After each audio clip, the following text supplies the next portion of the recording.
Hello and welcome to yet another edition of the Sustainability Track here on African Renaissance TV with me, Mohamed Bibaji. In today's episode, we will have a conversation around the International Day of Education with my guest in the house. So before we head into the conversation, we'll take a quick introduction from my guest. Okay. Thank you very much, Mohamed. Thank you for having me. I am Mohamed Jeba, an educationist, social advocate, and also a youth leader in the Gambia. Well, that is a pretty much a good combination to have, and especially for the topic we have today, the International Day of Education. Okay. This is one of the world agendas that we have as far as we are concerned in this generation, and then especially in the 21st century, geared towards development and peace. Yes. So to kickstart this conversation, we'll have to set a baseline. Okay. And the first question would be, what is the International Day of Education? Okay, Mohammed, the International Day for Education was actually pioneered by the United Nations, most especially the General Assembly of the United Nations Organization in 2018.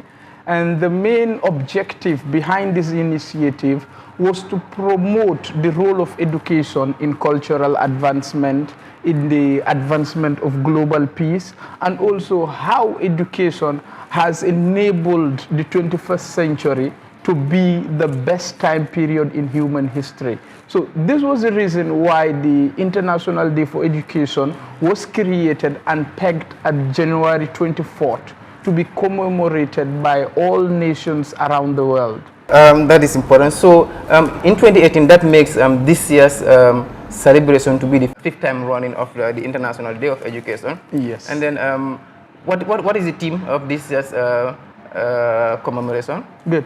Basically, it is about promoting the role of women and younger people in education in general.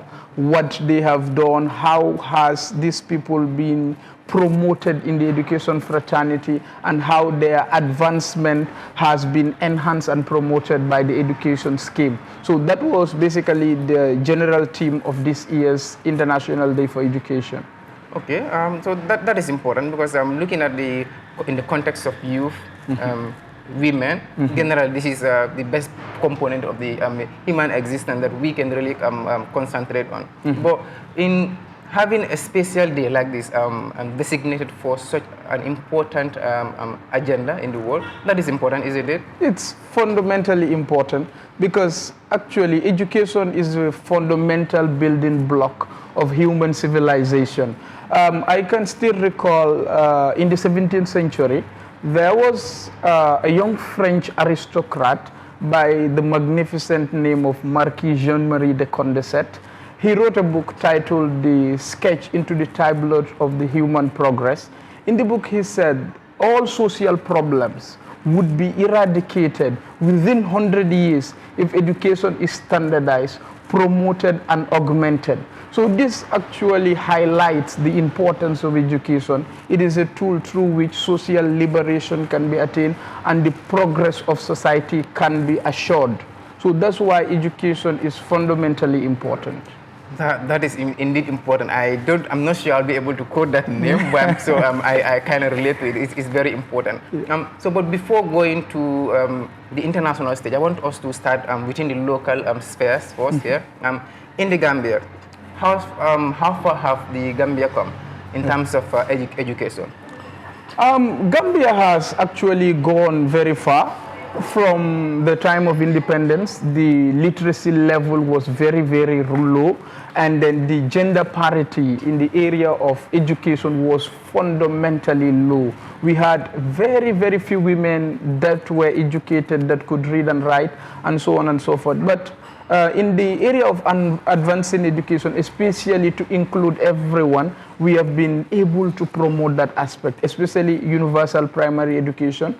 Now, in every village you go, there are primary schools to promote and develop the culture of literacy and so on and so forth. So we have gone very far when it comes to promoting mass education, especially if you look around and then see the number of schools available compared to the time of colonialism, how many schools, especially high schools, and so on and so forth. So we have promoted mass education at a very, very rapid and high levels in this country. Well, then we've come from looking at, like you said, when you track back to the post-independence, it's like you could have counted the number of people that were educated at tertiary level back then. Very few. Now you want to look at the universities, the colleges, they are graduating in thousands every year on annual basis. So that is a massive progress. That is for the Gambia. Yes. Okay, so moving into the continental level. Africa as a continent, how would you describe our educational system as a continent? Okay. Africa as a continent has an education deficit, most people would say, and I would agree. Our education system, looking at the context in which we are today, there is lack of alignment between what is taught in school and the contemporary realities of Africa. We are producing graduates in universities everywhere. Field. But the knowledge they acquire in their schooling or during the course of their schooling up to their university level has a mismatch between that knowledge and the knowledge needed to propel continental development in Africa. And this has severely affected development, not only at national level, but even at continental level. And in a summarized way, in a nutshell, we could say the education system in Africa has severe problems when it comes to the question of whether it is relevant to the contemporary realities of Africa. And that is the problem. Actually, there is an eminent Kenyan professor, Kalitius Juma, who wrote extensively about African education and then the advancement of the continent. He actually highlighted that Africa needs a credible manpower, the manpower that understands Africa's reality, especially when it comes to the technological deficiencies of the country, and how this group of individuals will be able to propel continental development, benchmarking on Africa's problems, thereby becoming pioneers and solution providers to these specific problems. But in general, what they learn in school are not filtered down to these problems. So that is the main problem when it comes to education at the continental level in Africa. That is something that is practical, that we are living as a continent, not just within the Gambia, I mean outside of the Gambia. You look at situations where the curriculum that we have at the school systems, from the primary level to the tertiary levels, don't actually match what is in demand as far as the work market is concerned. Yes. Okay. Like you see people studying engineering in Africa, Gambia especially, for instance, if you have to take Gambia as an example. But all the engineering works and constructions that are done within the country are 99% not done by Gambians, and we have like huge numbers in terms of graduates in these fields. Yes. So it's like you said, there is a mismatch in what we are taught at this school, what we have in our school systems, and what we really need in our practical world. Definitely, and that has severely affected the level of jobs and things like that, because most employers will tell you that the quality of graduates they are getting from tertiary institutions across Africa, and most especially Gambia, is totally different. The type of skill set that they are imbued with is different from the skill set needed in those workplaces. So mostly they are taught in purely a theoretical way, and when it comes to practical application of the theories that they learn, it becomes very challenging and very difficult. So when they go for real work, and they tend to find that the theories are totally different from how practical those things can be applied. And this has always been a problem. And even in general, if you look at our education system, since how the schools are structured, for example, you go to a classroom, you find a teacher who is the central authority, children are put in rows, they call it the regimentary arrangement, like how soldiers are arranged on a parading ground and things like that. And then the actual modus operandi in the school is like the teacher thinks and the students are taught off. The teacher teaches and the students are taught. The teacher organizes the learning structure and the students are forced to adopt to the learning structure without being consulted. So it is teacher-centered instead of student-centered. So that's what the great Brazilian educationist Paulo Ferreira called the banking method of education, where the students are the depository and the teacher is the depositor and deposits in them. They're seen as machines that need to be filled in. So what we are doing is we are turning the organic into the inorganic. The organic child goes to school as a human being, but the school system tries to transform that child into an inorganic by filling the mind of the child instead of allowing the child's mind to think. That's the problem. So it's like this is why creativity is compromised at some point. It's like the system is producing those people that can remember instead of people that can think. And in the real world, we need thinkers and creative minds to take us forward. Yeah. In fact, in the modern world, the most important skill set you need to have is creativity and innovation. And creativity is not actually compromised, it's skilled. Because one thing is information regurgitation is what the school system promotes instead of originality in thinking. So a child is forced to adopt to a specific set of rules, and then a picture of the world is imprinted in the mind of the child, and the child is forced to adopt to that picture. So these skills, that creative instinct of the child to try to change the world, you are building the mind of the child to accept the world for what it is, not to try to have that creativity to try to change the world and then try to question why this is not there. Like the great American inventor Thomas Edison will say, he said, most people see what is and ask why. I think what is not and I ask why not.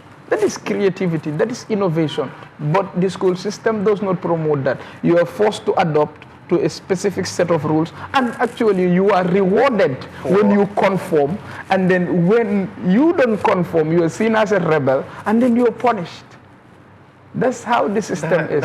This is an interesting part. Okay, so that is generally looking at it as a continent. I still want to come back to the Gambia to have some specifics here. Aside the mismatch of what we have in the school systems and what we really need in the world, what are some of those challenges that in the Gambian education system that we have? Good.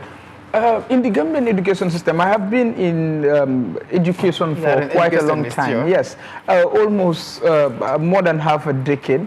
And then throughout my experience, one thing I learned about our education system is that, yes, all these problems we highlighted are here, and then they are prevalent here, and so on and so forth. But structurally, we also have a lot of other problems that are embedded into the system, especially when it comes to students and how they are made to feel about education. For example, they are made to understand that the grade is what matters. And as long as you are passing your exam, that's okay. You're a good student. Yeah, you're a good student and things like that. But actually, that is every educationist and every individual who went through the school system knows the skill set required to pass an exam is totally different from what is needed in terms of true mastery of the subject matter.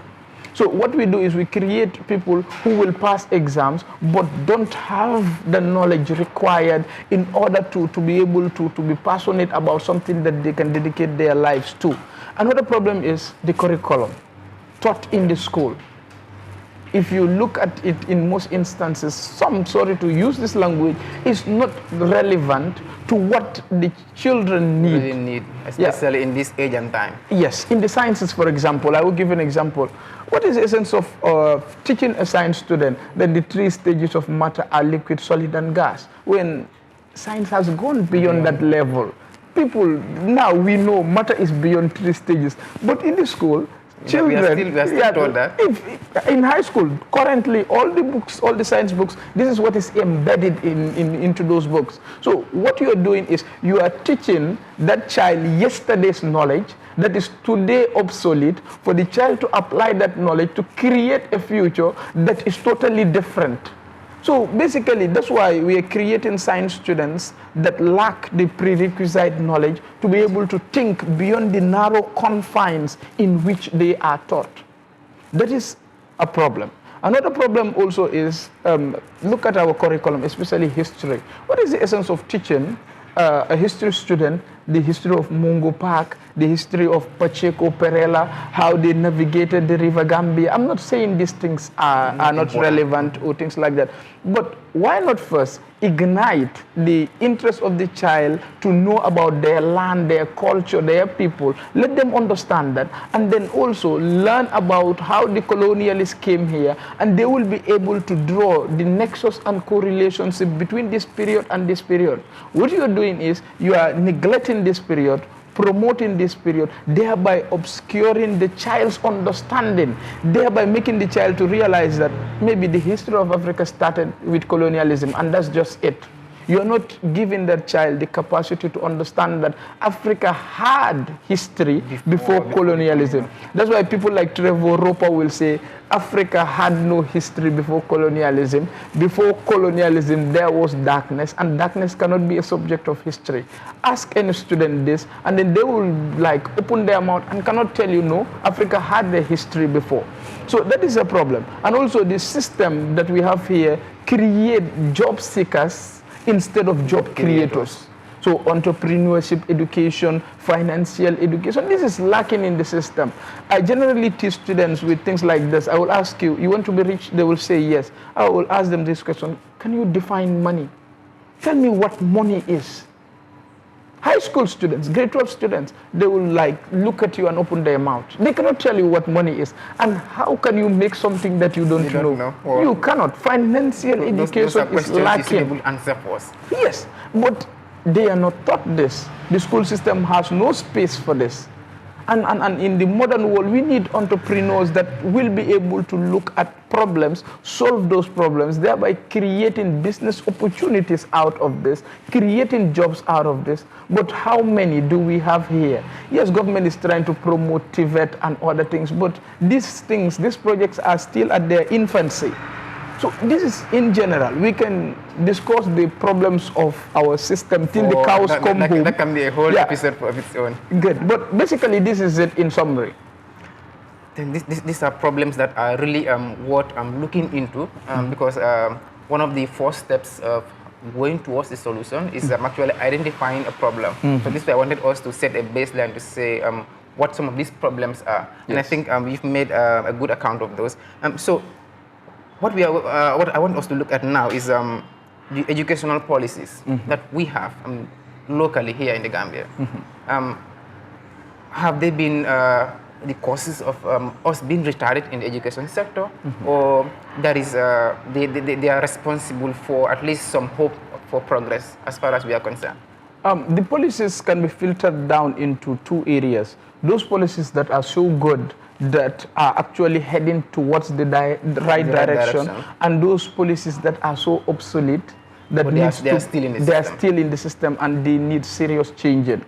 One of those policies is this concept of mass education. It does not matter whether the education system is relevant, whether we have qualitative and quantitative education, whether the education has a utilitarian content, that doesn't matter. Put the children through the system. Let them just go and then learn and then go out. But yeah, it's like, I think it is called the uninterrupted studies from primary 1 to primary 9. Yeah. It does not matter what you just you get, allow them to go and things like that. And Walter Emerson once said that little modality is a dangerous thing. drink fully from the western spring or taste not. If you don't know and you think you know, that is dangerous. So the education system should prioritize creating that avenue where children will learn to know and not just to be pushed through a system like that. So that policy has severe setbacks and severe problems. And I mentioned here that the curriculum also has severe problems. They need to check and try to revamp many of these things that I talked about here, especially the content that which is taught to students. And also there need to be that capacity where students will learn things that they will be able to practicalize, especially financial education and financial literacy is fundamentally important. And they need to be taught this, and then so that they can apply this in their everyday life and so on and so forth. The policy is heading towards the right direction is TVET. The introduction or the reintroduction of TVET is actually very important. Technical and vocational education will help this, most people, especially the children that are creative, to at least be able to develop that creativity in them and enable them at least to do something for themselves tomorrow. Instead of being job seekers, they will be job creators or provide their own jobs for themselves. That is very, very important. And the reintroduction of specific subjects such as civic education is also very important. Children will learn about their country, and then they will learn about how their role in those civic activities will help propel national development and things like that. But the good policies are going side by side with the bad policies. So the bad policies can severely undermine the good policies as they are being promoted. It's like +1, -1. In the end, we are not going to go. Good. So this is a problem. This is a problem we have at hand right now. And the government needs to at least try to see how they can curtail or improve on those policies so that the right policies can propel this country to where it wants to be.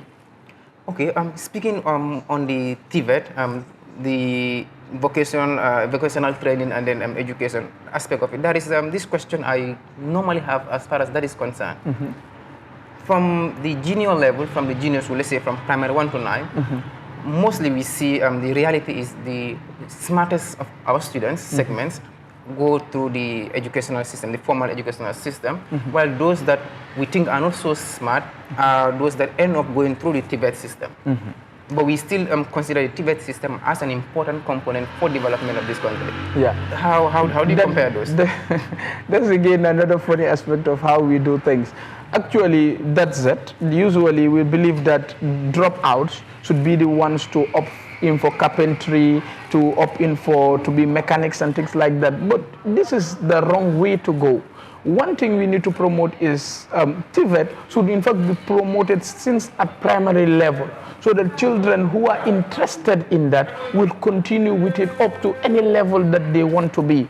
This is where it should fundamentally matter. And not only those we believers, in fact, I don't have this belief that people are stupid. It depends on where your interest lies or where your talent lies and things like that. Like Einstein will say, everybody is a genius, but if you judge a fish on its ability to climb a tree, it will live the rest of its life thinking that it is stupid. So we use the same yardstick on everybody, and thereby negating that intelligence is so diverse. We have analytical intelligence, kinesthetic intelligence, percussory intelligence. There are people who cannot do book learning, but they have musical intelligence and so on and so forth. So at the elementary level, different things need to be introduced so that students can develop themselves in areas that ignites their interest and aligns well with their... From that grassroots level. From nursery level. So that they can grow with that and then at least be individuals who will be pursuing something that they are passionate about, because passion drives destiny. But it doesn't mean that you have to mainstream the whole system where the intelligent ones should be purely taught on analytical intelligence and then promoted like that. And the people you believe are deficient, you believe they are deficient, actually not that they are deficient, them to the TVET areas. That is purely a step towards the wrong direction. So it needs to be a uniform thing where those interested should go with, and those interested in other things should also be given the avenue to cultivate what they're interested in. Yes. Indeed. So I would want to make a shift here in terms of discussion. Of recent, over the years, we've seen a huge increase in the number of tertiary institutions in the Gambia specifically. Yes. Even Africa at a general level. What does this have as an impact on our system, on our education system? Like in the Gambia, we've seen institutions such as the Gambia Technical Training Institute, then now transformed into a university of its own. We still have other universities come into play with it over the years, the IOUs, the IOAs. So what impact would that have on this sector, on the education sector? Is actually one thing that should promote the education sector, because tertiary institutions are where people learn specialized knowledge and then they go into the real world to implement those specialized knowledge and things like that. So it should be a step towards the right direction. But you have to go back and then try to evaluate what these institutions are teaching, what are they promoting. Are they promoting things that are relevant to national development, or they are still lacking behind when it comes to promoting things that will propel national development? Yes, the University of the Gambia has been here, produced a lot of graduates that are in different sectors promoting national development, and the new University of Science and Technology, inaugurated by the Ministry of Higher Education, Research, Science and Technology, is also a step towards the right direction. But you have to look at it on a holistical base, and then if we do that, we tend to see that yes, they are promoting development, but they are severely handicapped when it comes to providing that relevant education that is actually needed for national development. It's like sometimes you hear assertions like as an institution, as a ministry, you have the University of the Gambia that you've not actually taken to that standard that some people might argue, and now you've also like added another load in the form of University of Allied Sciences. So it's like at some point, if care is not taken, you might compromise the qualities of both institutions. Yes, it's just like expanding something when the foundational structure of that particular thing has severe handicaps. That is the problem. When it comes to the science areas in the University of the Gambia, they have a plethora of problems that are not solved. For example, science students are taught in a purely theoretical way without giving enough opportunities to practicalize what they are taught. So this has severely handicapped the whole system of learning, especially learning about science. Physics students, chemistry students, and medicine students as well have that problem. Now you have created another University of Science and Technology that will be producing engineers, scientists, and different things. But have you capacitized the already existing one? Yes, to be able to at least stand strong before you create another one. And the capacity is lacking. The learning environment lack the necessary equipment to help the students, to expose them to practical learning and practical knowledge. And that is what is relevant, and that is what should promote development. What is the essence of knowing about the 3 laws of thermodynamics if you cannot apply them in a real life context? What is the essence of knowing theoretically about quantum mechanics, about double slit experiment and things like that, if you've never seen this in action? You create an avenue where a student will know 2 times 2 is 4, but what does that mean? What does 2 times 2 mean? They don't know, because of what you are putting just the information across, but the practical understanding is not there. That is missing. Yes, and that is the problem.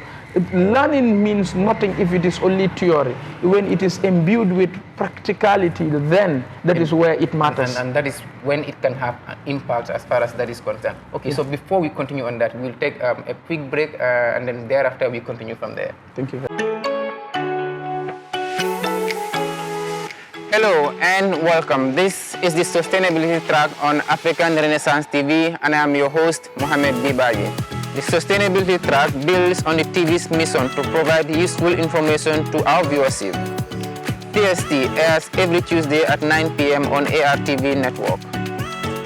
This show features informed guests who offer insight, debate, and evaluate various issues on sustainability in Africa.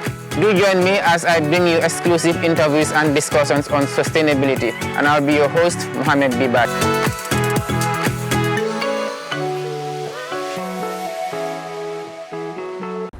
Welcome back. If you are just joining us, this is the Sustainability Track, and here today our episode is having a conversation around the International Day of Education with my able guest, Mr. Mohamed Jeba. So to kick on from where we stopped, one of the things that I wanted us to look at, not just about the challenges that we are facing as a continent and country in particular, but if we are to look ahead in time to say, as a country, what must we do to the attainment of not just quality education, but impactful education? Good. That's a very, very important question because education, without it being filtered down to solving problems, especially contemporary challenges, would mean nothing. So one step that we need to go is we need to have that practical experience. That is, what is learned in school should be able to be practicalized in a real life solution or in a real life way to provide solutions to real life challenges and problems.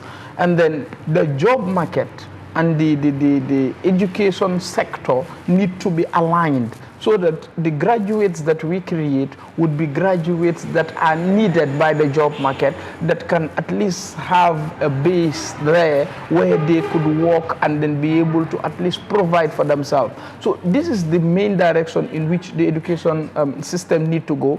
And in northern France, there is actually a beautiful scheme that is currently ongoing that Gambia and other countries could take as a model. Around the Catholic University of Lille and other high schools around, they are now creating a clinical method of learning. What is this clinical method? What they are doing is to restructure the education system, the whole system, in such a way that what is taught will be taught in a theoretical way, but also embellished with a practical experience. So what they're doing is, the role of the teacher in the classroom is to serve as a facilitator, and the students are put into collaborative groups and they're graded as a group rather than as an individual, so that they learn the culture of teamwork. Because in the modern let's say in the modern world in general, one of the criteria for jobs is the ability to work as part of a team. Most job advertisers promote this, and look at a lot of developments right now. Apple as a company, the world's most valuable company, was created by a team of friends. Steve Jobs and Steve Wozniak created Apple, and their other friends. Facebook, Mark Zuckerberg and his team of friends.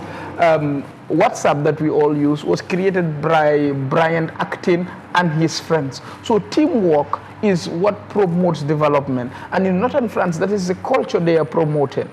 And another idea that they came up with is, what is the essence of giving an assignment to a student in this day of Google, where they will have to go Google out the answers? Now they came up with a scheme, an idea of telling students to go out, identify problems in their communities, provide solutions for those problems, bring those problems to the class, present it to the teacher and their fellow students, teaching the teacher and teaching their fellow students, and also serving as a practical way of knowing their local problems, solving their local problems before they even get there. Imagine this scheme in the Gambia. To me, this would be a step towards the right direction if promoted here. Why not allow a student to go out and identify a problem around the Kanifing municipal area and come up with a solution for that particular problem and present it? What are you doing? You are giving that child not only the capacity to think, but to think innovatively.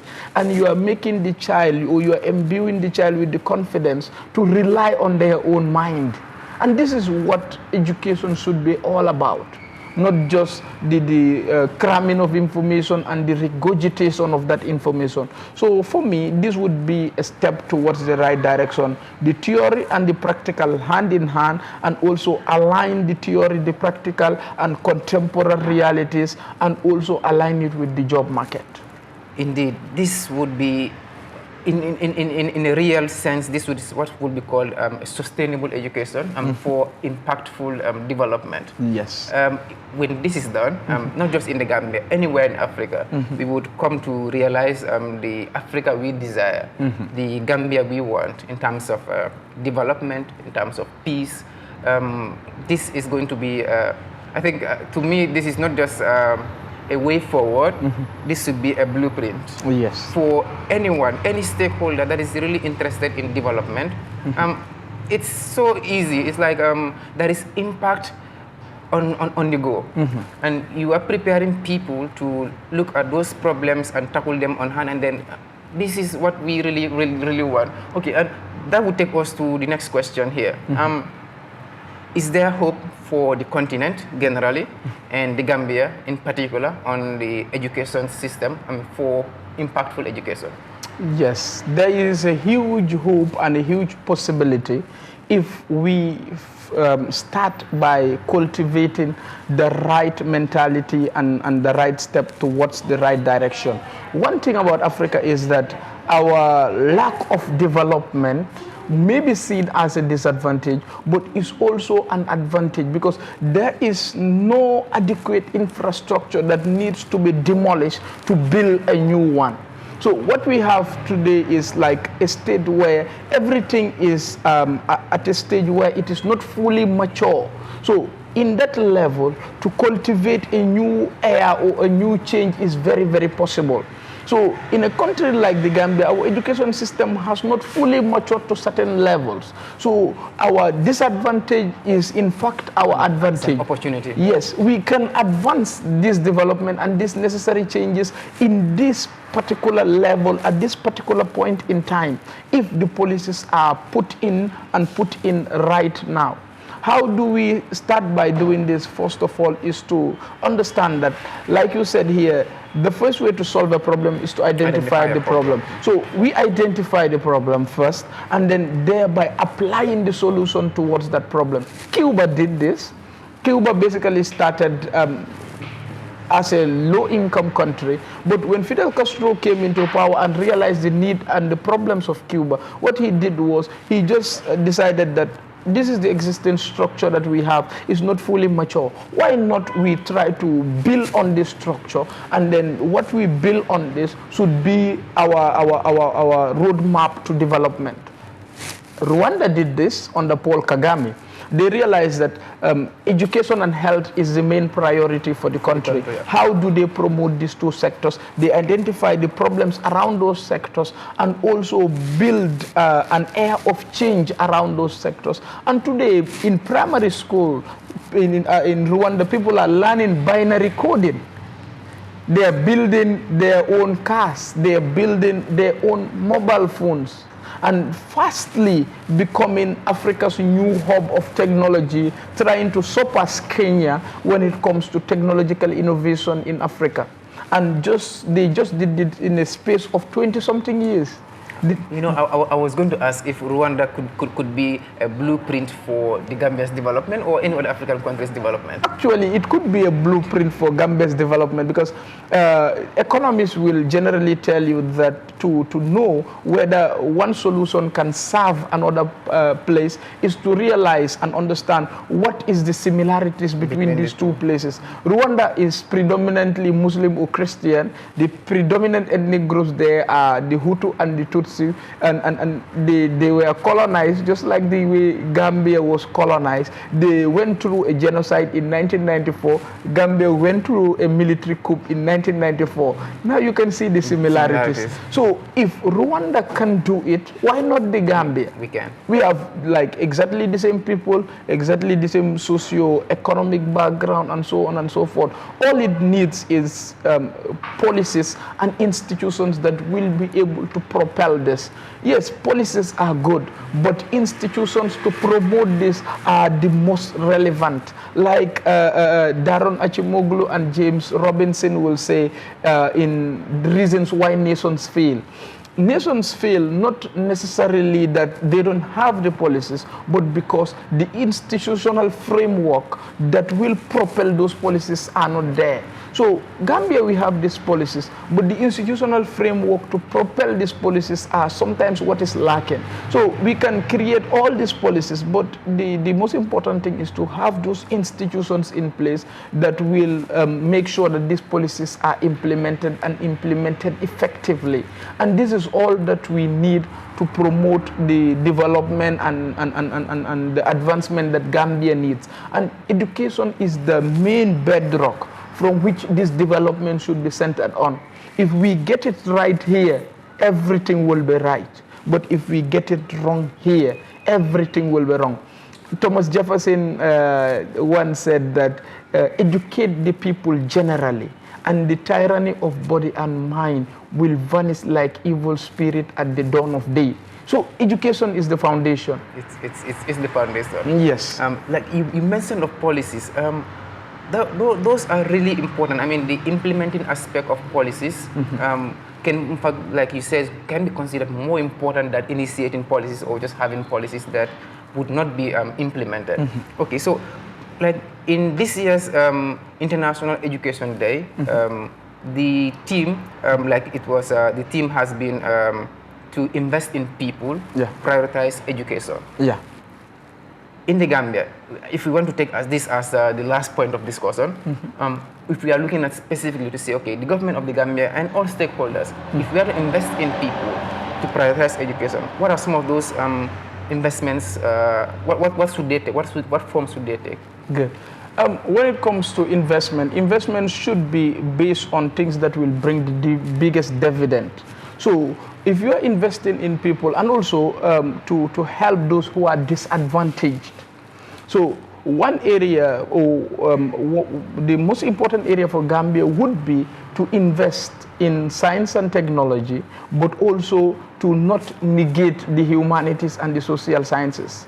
So investing in science and technology is actually the right step towards development in the 21st century with this era of technology and so on and so forth. So what we need are enough engineers that will be able to build development, scientists that will come up with new things and things like that. Like in China, for example, when they wanted to propel their development on the Deng Xiaoping, what they did was they gave a quota system to their universities to produce the required number of doctors, the required number of engineers, and so on and so forth, that the nation needed to promote development. Gambia too needs to create that investment framework towards creating the right number of engineers that we need, the right number of doctors, scientists, and things like that to fill in the structural gaps that we have in this country. And when that investment is done, then Gambia's development and the money put in those ventures will be realized. And also helping the social sciences and the humanities to create the right mentality and the right attitude in the Gambian, so that Gambians will realize and understand that being a Gambian is something to be proud of, and national development is incumbent on each and every individual. And the certificate you are getting from school, from the university, is not a license for you to enjoy. It is a license for you to be a solution provider to national problems. That is just it. So when these investments are done and the education system is practical experience is promoted, not only to develop engineers, but to give them the practical knowledge, that practical awareness, that practical understanding. The same thing applies to doctors and every sector. Then development will be attained, and then the investment will bear fruit. This is the type of investment that we need in our education system currently. Though it's expensive, and low-income country like the Gambia may find it difficult to promote it up to a certain level, but it is necessary and it is relevant, and this is what we need.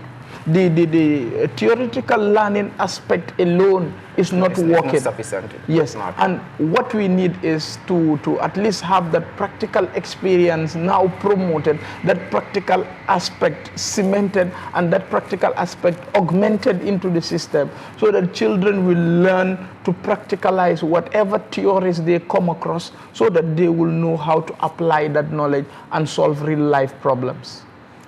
That is indeed important.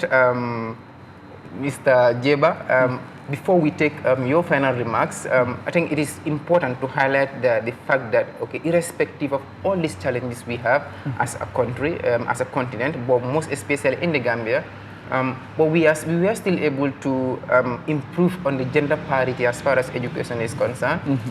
The system has also improved in terms of the access to education. Yes. When you in fact look at the school systems, like the access to education from one community to the next. This used to be over many kilometers from one community to the next. Now it is reduced to 3 kilometers in square in the whole country. And then there is a free education from primary 1 to primary 9 in public schools. Yeah, even grade 12. Up to grade 12 now. So these are some of the things that I think if we are to build on, like you said, we don't really need to start from scratch. There is already an existing base that we can build on for a sustainable progress. So to that, before we end this episode here of the Sustainability Track on African Renaissance TV, we will take your final remarks, and then from there we can. Okay. Finally, I would just add on to say that education is important.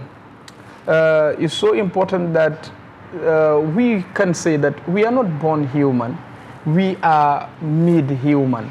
And how are we made human? Through our training. Education can be formal or informal, but the whole idea about it is to create that model human being. It is what the great Islamic philosopher Al-Farabi described as Al-Insan al-Kamil, which means the complete human being. So the promotion of that sector is very, very important so that human development can be attained. So in the context of the Gambia, it is fundamentally important to build that human capacity, that human understanding, and so on and so forth. And with the rapid development of technology in the 21st century, with the introduction of artificial intelligence, robots, and things like that, it is important to develop that unique human intelligence, which is the creative gene we have. We may never be able to create a machine that will think creatively or to create ideas out of a vacuum. This basically is still now the domain of the human mind. And that unique human intelligence is what we need to promote so that we will change the world, we will change this country, and we will advance humanity to the level that we want humanity to be tomorrow. And this would only be possible if knowledge is made practical, knowledge is made relevant, and knowledge is made in such a way that it is something that one can rely on and then solve real life challenges and problems. That was from Mr. Mohamed Jeba, an educationist, a youth that is really into development, and someone that the younger generation is really proud to have. And then I can attest to the fact that a lot of youth in this country especially are looking up to great minds like you. And it was an honor to have you here on the Sustainability Track, and thank you once again for accepting our invitation to come to the African Renaissance TV. So this was all we have for you from the Sustainability Track on African Renaissance TV. Coming your way from the Nero restaurant today at the Kairaba Avenue Highway. This is one of those best places that you can always come and have your good moments and be served any dish of your choice, and then spend some quality time with your friends and family. Until we come your way again with more interesting episodes of the Sustainability Track, I was your presenter, Mohamed Bibaji.